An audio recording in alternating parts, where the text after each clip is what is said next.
Halo para penggemar solo leveling. Setelah kita menyaksikan kemunculan Rakan Sang Beast Monarch yang membawa kehancuran bagi seluruh warga Seoul, Korea, kini kita akan melihat sengitnya pertarungan antara Thomas melawan Rakan Beast Monarch dan kemunculan Jinwo Sang Penyelamat yang mampu membalikan situasi di medan perang. Tapi sebelum kita lanjutkan pembahasannya, bolehlah kasih like dan subscribe dulu channel ini. Semoga kalian selalu diberi kesehatan dan selalu berbahagia. 果たしてどこまで行けるか。悪魔の城攻略。 Bertepatan dengan Thomas yang berhasil membanting Rakan dengan kekuatan pecahan rulers yang ia miliki. Di lain sisi terlihat Choi Jong-in yang baru tiba di lokasi pertempuran sembari menanyakan kepada anggotanya, bagaimana perkembangan proses evakuasi warga dan guild mana yang sedang melakukan penumpasan makhluk buas itu. Anggotanya menjawab, saat ini mereka masih berusaha mengevakuasi orang-orang yang ada di bangunan. Sedangkan guild yang sudah ditugaskan ke sana adalah Guild Flame dan Guild White Tiger. Lalu begitu anggotanya juga mengatakan, sebaiknya kita Guild Hunters hanya perlu fokus pada proses evakuasi saja. Di dalam benaknya Choi Jong-in kemudian bergumam, apakah makhluk itu akan segera ditaklukkan?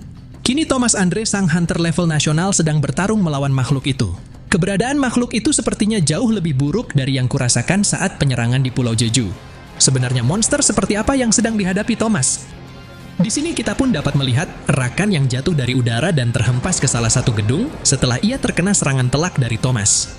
Namun sesaat kemudian, Rakan segera bangkit dan langsung melesat ke arah Thomas untuk melancarkan serangan balasan dengan sundulan kepalanya, hingga membuat Thomas hampir terjatuh jika ia tidak memperkuat pertahanan tubuhnya. Lalu ketika Thomas mencoba mengunci tubuh Rakan dan langsung mengangkatnya ke udara untuk dia banting dengan sekuat tenaga, saat itu Rakan juga langsung membalas dengan menendang wajah Thomas hingga membuatnya terlempar jauh ke belakang. Sementara begitu Rakan memperlihatkan senyum puasnya setelah ia berhasil membalas Thomas, di lain sisi juga terlihat datangnya bala bantuan yang dipimpin oleh Baek Yun-ho dari Guild White Tiger. Saat menyaksikan betapa parahnya dampak pertarungan antara Thomas melawan Rakan, Baek Yun-ho tampak sangat terkejut dan juga bertanya-tanya, apakah makhluk buas yang ada di hadapannya adalah monster yang dilaporkan muncul di tempat ini? Dan jika memang benar, maka sosok berzirah emas yang sedang melawannya saat ini adalah Thomas Andre Sang Goliath. Sebelum memulai pertarungannya kembali, Thomas kemudian mencoba memperingatkan Baek Yun-ho dan semua anggotanya untuk cepat cari tempat berlindung. Namun berhubung sudah tidak ada lagi waktu bagi mereka untuk kabur, karena Rakan sedang bergerak mendekati mereka. Baek Yun-ho yang tidak punya pilihan lain terpaksa harus melakukan perubahan ke mode hewan buas untuk menghadapi Rakan secara langsung. Tapi naas, ternyata insting hewan buas Baek Yun-ho sangat tidak sebanding dengan yang dimiliki oleh Rakan. Bahkan Baek Yun-ho sampai-sampai tidak berani untuk menatap Rakan yang berjalan melewatinya. Rakan kemudian mulai menggunakan kemampuannya untuk melayangkan segala benda yang ada di sekitarnya dan langsung melemparkan semua benda itu ke arah Thomas. Namun dengan mudah, Thomas masih bisa menangkis setiap mobil yang dilemparkan kepadanya, yang kemudian Thomas juga langsung menggunakan skill psychokinesis miliknya untuk mencengkram balik tubuh Rakan dan ditarik ke arahnya, hingga Thomas pun berhasil menghantam kepala Rakan dengan kedua tangannya. Tapi meskipun Thomas juga segera melancarkan pukulan bertubi-tubi kepada Rakan, tanpa memberinya kesempatan untuk membalas. Tiba-tiba Thomas mulai merasakan perasaan tidak enak yang mengganggu pikirannya, seolah-olah ia tidak akan bisa menang, meskipun sudah memojokkan Rakan. Hingga sampailah ketika Thomas baru saja akan mendaratkan pukulan berikutnya kepada Rakan, namun Rakan masih bisa menahan pukulan itu sambil bertransformasi ke wujud hewan buas. Dengan sombongnya Rakan pun kemudian berkata kepada Thomas, "Aku tak menyangka boneka yang dikendalikan oleh sebuah fragmen akan bisa sekuat ini. Aku sudah muak dengan trik murahanmu." Lalu sembari Rakan yang mulai melancarkan serangan brutal kepada Thomas yang tampak lebih kecil darinya, Rakan pun kembali berkata, "Apa sekarang kau takut? Kau pasti sedang merasa ketakutan dan tersiksa." Baek Yun-ho yang melihat kejadian itu sontak hanya bisa diam membeku tanpa bisa berbuat apapun untuk membantu Thomas. Tapi begitu Rakan jadi lengah saat ia menemukan prajurit bayangan yang Jinwo tempatkan di tubuh Thomas, lalu ia langsung memusnahkan prajurit bayangan itu dengan sekali cengkraman. Pada saat itulah, Thomas mendapat kesempatan untuk membalikan keadaan dengan mengunci leher Rakan hingga ia berhasil mematahkan lehernya. Namun tanpa diduga oleh Thomas, ternyata Rakan masih bisa memulihkan lehernya yang patah, yang kemudian Rakan lanjutkan dengan menjambak rambut Thomas untuk dia banting ke tanah, sembari berkata, "Maaf saja, tapi sekarang aku mulai merasa lapar lagi." Saat melihat Thomas yang terdesak, dari lain sisi Leonard Nierman segera memberikan bantuan dengan melancarkan pukulan jarak jauh ke wajah Rakan yang membuatnya terhuyung mundur. Tapi meskipun Leonard mengatakan bahwa ia tidak akan membiarkan Rakan berbuat seenaknya, sebenarnya Leonard sendiri masih merasa merinding saat ia berdiri di hadapan kekuatan Rakan yang sangat mengerikan. Thomas kemudian sekali lagi mencoba memperingati Leonard untuk segera lari, karena ia bisa mati jika tetap memaksa bertarung melawan Rakan. Namun meski begitu, Leonard tetap memilih untuk menghadapi Rakan dengan seluruh kekuatannya, lalu ia bergumam di dalam benaknya. Walaupun ini adalah akhir dari hidupku, aku tidak punya penyesalan dan masih akan tetap melakukan ini, karena aku adalah seorang hunter. Hingga sampailah ketika Rakan mulai melepaskan kekuatan Beast Monarch, yang membuat Leonard seketika jadi ragu apakah ia sudah membuat pilihan yang salah. Pada saat itulah, Kaisel telah muncul di medan pertempuran dan langsung menggigit kepala Rakan, hingga Leonard pun berhasil selamat dari kematian. Tapi karena serangan Kaisel itu masih tidak cukup untuk menghentikan Rakan, sebaliknya justru Rakanlah yang berhasil mencabik-cabik Kaisel sampai hancur lebur. Di sini kita pun dapat melihat Jinwo yang juga muncul dari udara untuk menghantam kepala Rakan dengan tendangannya, hingga efek benturannya seketika menghancurkan permukaan tanah di area itu. Lalu sembari Jinwo yang mendarat di samping Leonard, dengan tenang Jinwo pun kemudian berkata, "Maaf, tapi apakah kau bisa membawa Thomas ke tempat aman Tuan Leonard?" Sementara di sisi Rakan yang berusaha bangkit setelah terkena serangan Jinwo tadi, dengan amarahnya yang semakin memuncak Rakan pun kemudian juga berkata, "Ternyata memang benar, aku bisa mencium bau Shadow Monarch dari manusia itu. Bagaimana kau bisa menggunakan kekuatan sebesar ini, padahal kau memakai tubuh manusia? Sepertinya sang perancang sistem itu sudah menemukan cara untuk membangkitkan kekuatanmu, karena sudah lama sejak kerajaan Shadow membuat perjanjian dengannya." Lalu begitu Thomas dan yang lainnya sudah menjauh dari medan pertempuran itu dan Jinwo bergumam, aura membunuh makhluk ini lumayan kuat, ditambah lagi bukan hanya dia saja yang datang ke bumi. Dari samping Rakan terlihat Frost Monarch yang mulai menampakkan dirinya, dan dari arah belakang Jinwo juga ada Querisha sang Monarch of Plagues yang berkata, "Jadi apakah aku bisa memakan tubuh manusia itu? Aku selalu penasaran, bagaimana rasa memakan monark dari kerajaan lain?" Saat melihat kemunculan mereka, sistem langsung memberitahu Jinwo bahwa Frost Monarch sang Raja Es, Beast Monarch sang Raja Binatang Buas, dan Plagues Monarch sang Raja Serangga telah menganggap Jinwo sebagai musuh. Namun alih-alih merasa goyah saat musuhnya melepaskan kekuatan besar hingga sampai mencakar langit, dengan tenang Jinwo segera memanggil pasukan bayangan terkuatnya untuk menghadapi para monark tersebut, di mana Igris dan Iron yang akan melawan Frost Monarch, Tank dan Jima yang akan bertarung melawan Rakan, sedangkan Beru dan Grid akan menghadapi Querisha. Saat pertarungan itu telah dimulai, Rakan sempat merasa terkesan dan bertanya, apakah ini adalah pasukan baru Shadow Monarch? Tapi meskipun jumlah Shadow Army itu memang banyak, sialnya Frost Monarch tetap bisa membekukan mereka semua sekaligus hanya dengan satu kali hembusan nafas miliknya. Bahkan Jinwo yang juga terkena serangan es itu juga harus mengalami pembekuan di salah satu tangannya. Frost Monarch mengatakan, "Kuakui jumlah mereka memang banyak, tapi mereka tidak ada apa-apanya dan tidak akan bisa keluar dari penjara es ini." Lalu begitu mendengar Querisha yang berkata kepada Frost Monarch sambil menunjuk ke arah Beru, "Paling tidak seharusnya kau membiarkan anakku, sebab sudah lama aku tidak bertemu dengan mereka." Lantas Frost Monarch langsung menanggapinya dengan berkata, "Dia mencoba untuk menghalangi kita dengan ini, sungguh keterlaluan. Perilaku seperti ini telah meremehkan para monark lainnya. Terlebih lagi aku tidak menyangka kalau manusia itu bisa menyerap kekuatan Shadow Monarch. Bahkan meskipun Shadow Monarch adalah monark terhebat, seharusnya dia tidak boleh meremehkan para monark lain." Jinwo yang mendengarnya, sontak ia langsung menghancurkan es yang membekukan tangannya dengan mudah, lalu sembari mengayunkan dagger naga Kamish yang ia miliki, dengan sombongnya Jinwo pun membalas berkata kepada Frost Monarch, "Paling tidak aku bisa membunuhmu kali ini." Frost Monarch yang kesal mendengarnya, sontak ia langsung menciptakan pasukan golem es untuk menghadapi Jinwo. Begitupun dengan Querisha yang juga memanggil pasukan mayat untuk menyerang Jinwo lebih dulu. Tebasan demi tebasan terus Jinwo ayunkan untuk bertahan dari serangan para mayat itu.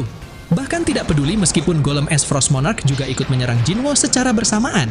Dengan mudah Jinwo masih dapat memotong kaki golem itu menggunakan dagger Kamish, yang kemudian ia lanjutkan dengan memotong setiap bagian tubuh golem itu dan langsung melompat ke arah Frost Monarch.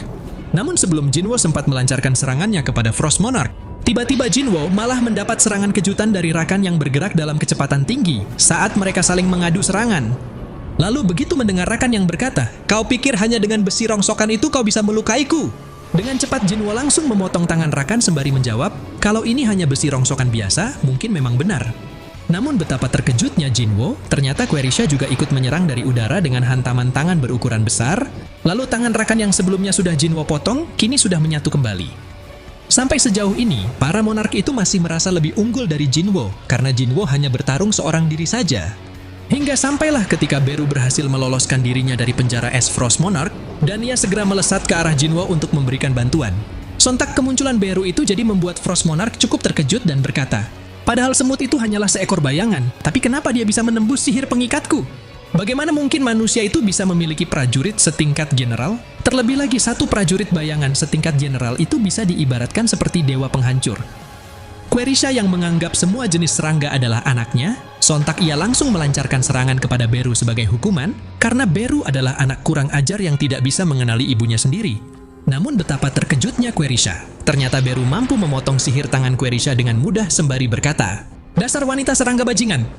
Sementara setelah Beru berhasil mencapai tempat Jinwo, sambil menunjukkan kekagumannya pada Jinwo yang tidak merasa kesulitan meskipun sedang melawan musuh yang kuat, tiba-tiba Jinwo dan Beru dikejutkan dengan kemunculan para mayat yang ingin menyerang mereka dari udara.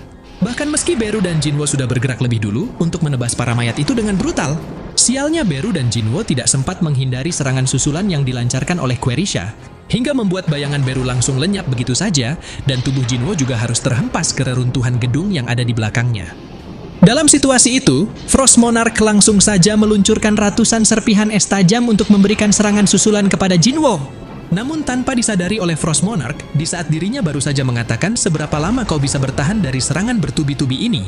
Ternyata Jinwo sudah lebih dulu menusuk jantung Frost Monarch dengan daggernya. Lalu Jinwo berkata, "Bukankah sudah kubilang, aku tidak akan membiarkan kau hidup?" Kemudian setelah Frost Monarch menjawab, "Dasar bodoh, manusia rendahan sepertimu berani-beraninya mengatakan itu kepada monark sepertiku." Di dalam benaknya Jinwo bergumam, padahal jantungnya sudah kutusuk. Mungkinkah serangan seperti itu tidak cukup untuk mengalahkannya? Jinwo kemudian langsung melancarkan serangan kepada Frost Monarch dengan semua dagger yang ia miliki. Namun di saat Jinwo jadi lengah karena ia hanya fokus menyerang Frost Monarch, tiba-tiba Rakan sudah berada di belakang Jinwo dan langsung bersiap untuk menyerangnya dengan senjata. Hingga Rakan pun berhasil menebas punggung Jinwo, yang membuatnya berteriak kesakitan dan memuntahkan darah.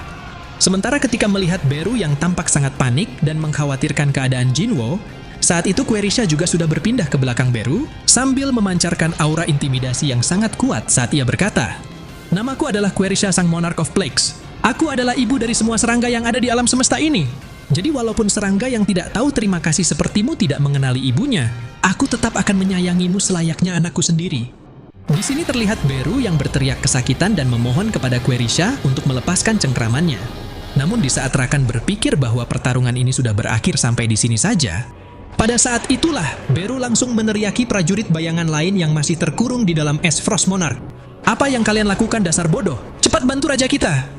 Mendengar hal itu, sontak telah membuat bayangan Grid jadi termotivasi untuk bangkit, hingga ia berhasil menghancurkan penjara esnya sembari mengatakan, "Akulah yang akan menghabisi musuh kita, rajaku."